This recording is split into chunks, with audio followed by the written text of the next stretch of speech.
লক্ষ্মীপুরে সার্বিক বন্যা পরিস্থিতির আরও অবনতি হয়েছে। শুক্রবার জেলার ৫টি উপজেলায় বন্যার পানির উচ্চতা গতকালের তুলনায় কিছুটা বেড়েছে। অনেক স্থানে বৈদ্যুতিক খুঁটি হেলে পড়ায় ও তারে গাছ উপড়ে পড়ার কারণে বিদ্যুৎ সরবরাহ বন্ধ করে দেওয়া হয়েছে। এই অবস্থায় প্রায় ২০,০০০ গ্রাহক বিদ্যুৎহীন অবস্থায় আছেন। শুক্রবার দুপুরে পল্লী বিদ্যুৎ বিভাগের সংশ্লিষ্ট ব্যক্তিরা এ তথ্য জানায়। কয়েকদিনের টানা বর্ষণ ও জোয়ারের পানিতে জেলার মেঘনা নদী সহ খালবিলের পানি বেড়ে গেছে। এতে জেলা সদর, রায়পুর, রামগঞ্জ, রামগতি ও কমলনগর উপজেলার নিম্ন অঞ্চলের বসতবাড়ি, রাস্তাঘাট তলিয়ে গেছে। দিশেহারা হয়ে পড়েছেন লাখ লাখ মানুষ।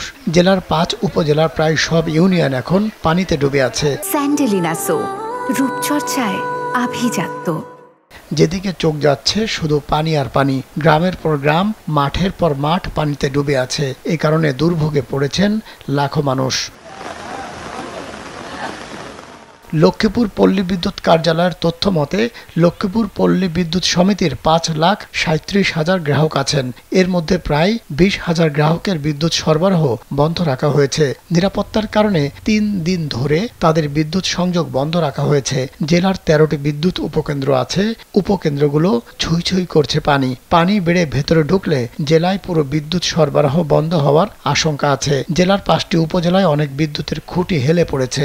অনেক স্থানে গাছ উপড়ে পড়ে তার ছিঁড়ে গেছে। এতে তারগুলো পানিতে ডুবে আছে।